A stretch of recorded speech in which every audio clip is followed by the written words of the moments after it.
When you do a hinge cut, make sure you've got a clean, sharp knife and you start cutting upwards at a 45-degree angle and then across level and then back down at 45 degrees. When you open the bread, it shouldn't rip and you shouldn't have cut through to the back. But anyway, let's talk about the margarita pizza sub. It should always be built on a hearty Italian, and we're going to do a 6-inch build now. We've already done the hinge cut, so we can open that up.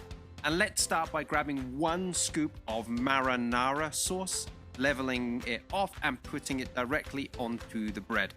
Then we can grab our spreader and we can use the spreader to spread the marinara sauce evenly across the bottom and the top of the bread.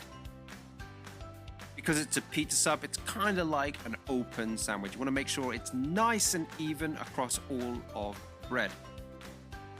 Then we can grab some cheese, and we're going to grab 3 scoops of cheese. That's right, 1, 2, 3 scoops.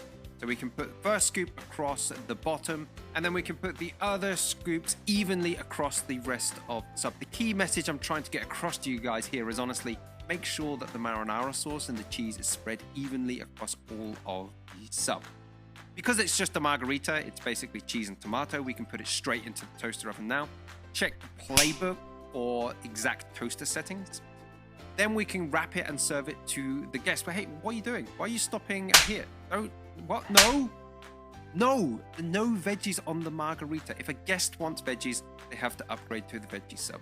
Other subs, it's okay, but just wrap it and serve it to the guest.